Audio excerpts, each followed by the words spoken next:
যদি তোর ডাক শুনে কেউ না আসে তবে একলা চলো রে। যদি তোর ডাক শুনে কেউ না আসে তবে একলা চলো রে। তবে একলা চলো, একলা চলো, একলা চলো, একলা চলো রে। তবে একলা চলো। যোদ্ধা রাজকুমার অর্জুনের প্রেম পাশে আবদ্ধ যোদ্ধা রাজকুমারী চিত্রাঙ্গদা। অর্জুনকে সে আকাঙ্ক্ষা করে একথা সত্য হলেও সে অর্জুনকে তার সমকক্ষ হিসেবে পেতে চায়। চিত্রাঙ্গদার জবানিতেই যেন রবীন্দ্রনাথের নারী ভাবনা মূর্ত হয়ে ওঠে। আমি চিত্রাঙ্গদা, আমি রাজেন্দ্র নন্দিনী, নহি দেবী নহি সামান্য নারী, পূজা করি মোরে রাখিবে ঊর্ধ্বে সে নহি নহি, হেলা করি মোরে রাখিবে পিছে সে নহি নহি। যদি পার্শ্বে রাখো মোরে সংকটে সম্পদে, সম্মতি দাও যদি কঠিন ব্রতে সহায় হতে, পাবে তবে চিনিতে মোরে।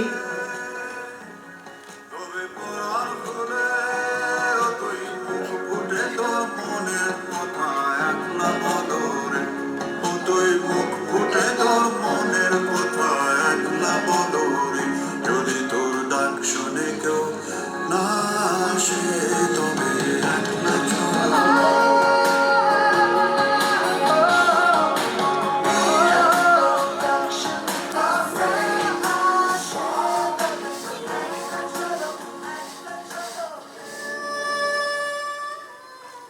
প্রাচীন ভারতে প্রভাবশালী ব্রাহ্মণ্য ধর্ম এবং সদ্য উদীয়মান বৌদ্ধ জীবন দর্শনের মধ্যে সংঘর্ষের প্রেক্ষাপটে রচিত নটির পূজা কবিতায় শ্রীমতী মৃত্যু ভয়হীন এক বুদ্ধ উপাসিকা।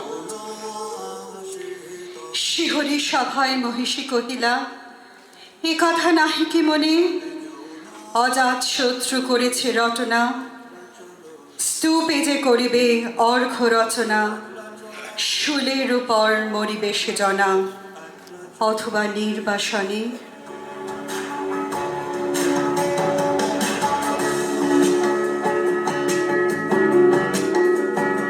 যদি কেউ কথা না কয়, শ্রীমতীর ছিল অতুলনীয় মানসিক শক্তি। একাকী পূজারত শ্রীমতী মগধরাজ অজাতশত্রুর দ্বারা নিহত হয়। সবাই থাকে মুখ ফিরায়, সবাই করে ভয়, তবে পরাণ খুলে,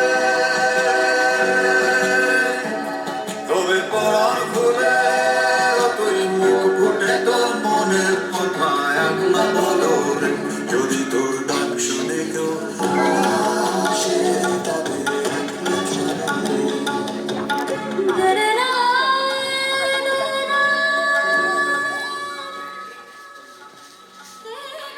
রক্তকরবীর নন্দিনী, যে নিজে সম্পূর্ণ অপরিবর্তিত থেকে রাজা চরিত্রের আমূল পরিবর্তন সাধনের প্রধান হাতিয়ার হয়ে ওঠে। নাটকে রাজার সম্পদের মোহে প্রকৃতির নিধনযজ্ঞে মেতে উঠেছিল।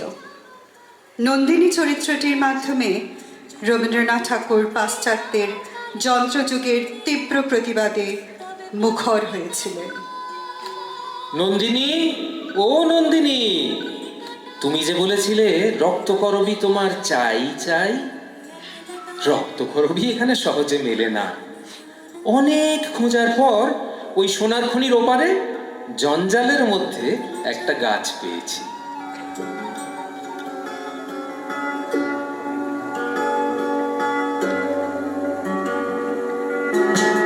जब काली घटा छाए ओरे हो रे हो अंधेरा सच को निगल जाए, जब दुनिया सारी डर के आगे सर अपना झुकाए, जब दुनिया सारी डर के आगे सर अपना झुकाए, तो शोला बन जा,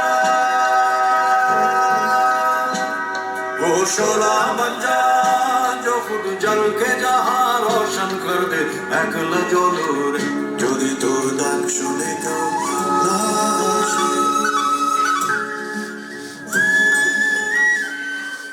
বাঙালি শিক্ষিতা মেয়ে হেমনলিনী।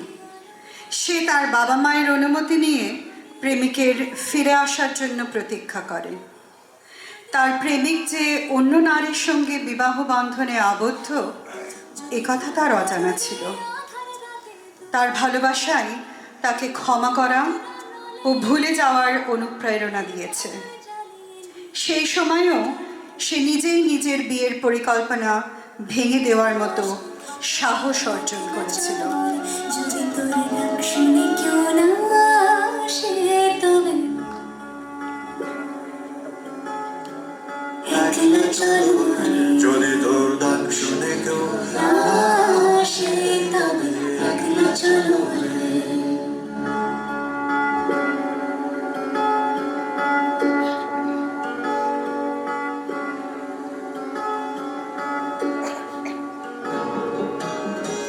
যদি তোর ডাক শুনে কেউ না আসে তবে সোহিনী ভবিষ্যৎ নারীদের প্রতিরূপ। যদি স্ত্রী বা মাতৃত্বই যার একমাত্র পরিচয় নয়, যে তার নিজের পৃথক অস্তিত্ব খুঁজে নেয়।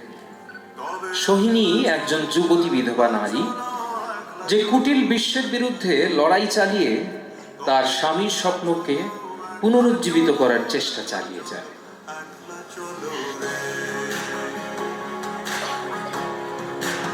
তার স্বামীর বৈজ্ঞানিক গবেষণাগারকে প্রাণ দিয়ে রক্ষা করতে সে প্রতিশ্রুতিবদ্ধ।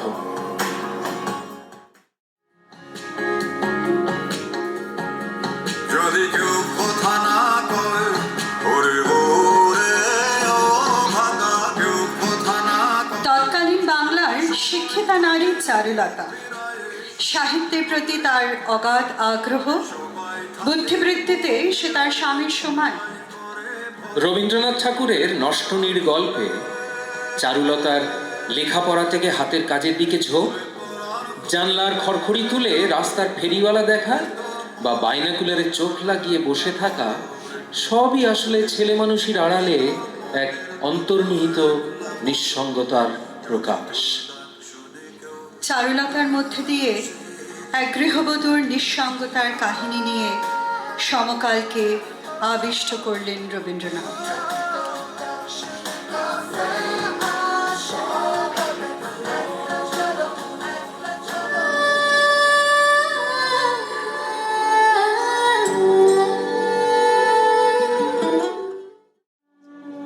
যদি তোর ডাক শুনে কেউ না আসে তবে একলা চলো রে। বিমলাকে যদি তোর পিয়ানো ও ইংরেজি গান শেখানোর সাথে সাথে তার স্বামী নিখিলেশের ইচ্ছে ছিল ঘরের চৌহদ্দি পেরিয়ে স্ত্রীকে বাইরে বের করে আনা। একলা চলো স্বদেশী আন্দোলনে বিলিতি জিনিস বর্জনের ডাকে সন্দীপের হঠাৎ আগমনে অন্তর্মুখী বিমলার মন ঘর ছেড়ে বাইরের পথে পদার্পণ করল। রবীন্দ্রনাথ ঠাকুরের ঘরে বাইরে উপন্যাসের একদিকে রয়েছে স্বদেশী আন্দোলনের প্রেক্ষাপট, অন্যদিকে নবযুগের উদয়কালে এক নারী মনের অন্তর্দ্বন্দ্ব। বিমলার চরিত্রায়ন তাই এমন এক সৃষ্টি যা আজও আলোচনার কেন্দ্রবিন্দু। তবে পরাণ খুলে তুই মুখ ফুটে তো মনের কথা একলা মৃণাল বাংলা সাহিত্যের অন্যতম শক্তিশালী নারী চরিত্র। অপরূপ সৌন্দর্যের অধিকারিণী হওয়ায় বড় ঘরে বিয়ে হলেও প্রতিদিন লুকিয়ে গোয়াল ঘরেতে কবিতা লেখা থেকে সংসারের নানা কাজে তার বুদ্ধি, সাহস ও মানসিক উদ্ভাবনাই তার চরিত্রের পরিচায়ক। পুরুষ শাসিত সমাজে মেয়েদের মূল্যহীন জীবনের প্রতিবাদে মৃণাল সংসার ত্যাগী। সমুদ্রের সামনে, বর্ষার আকাশের নিচে সংসারে আর ফিরে না আসার সিদ্ধান্তে মৃণাল প্রকৃত অপরূপা এক মহীয়সী নারী।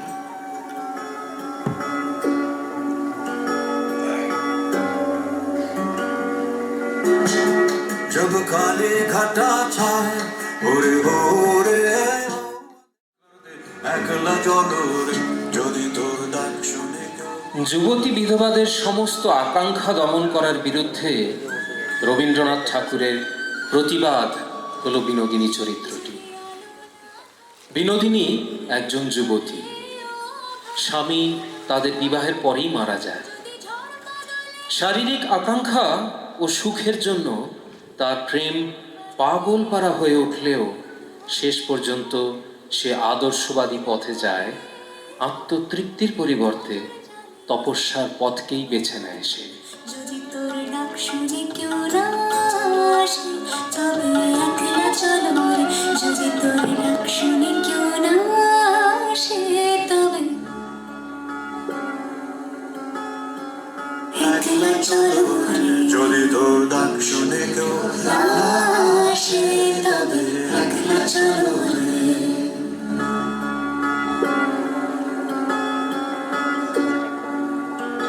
যদি তোর ডাক শুনে কেউ না আসে তবে একলা চলো রে, তবে একলা চলো, একলা চলো, একলা চলো, একলা চলো রে, তবে একলা চলো, একলা চলো, একলা চলো, একলা চলো রে।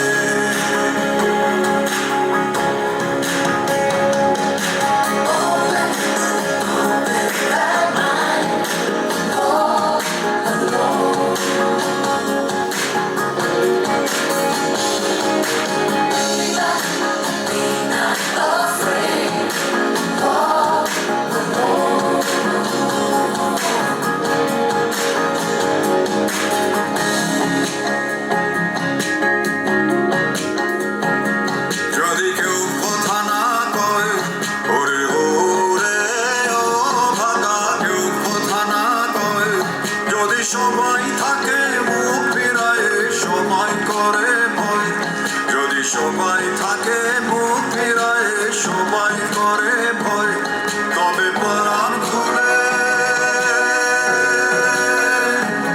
তবে পরাণ খুলে তুই মুখ ফুটে তোর মনের কথা একলা বলো রে, ও তুই মুখ ফুটে তোর মনের কথা একলা বলো রে, যদি তোর ডাক শুনে কেউ না আসে তবে একলা চলো।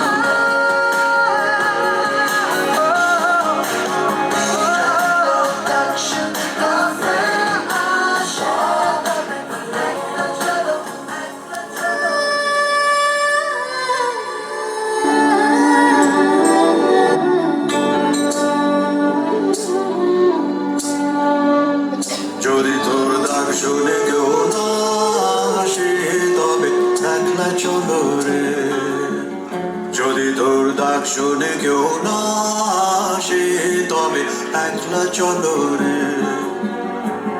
তবে একলা চলো, একলা চলো, একলা চলো, একলা চলো রে।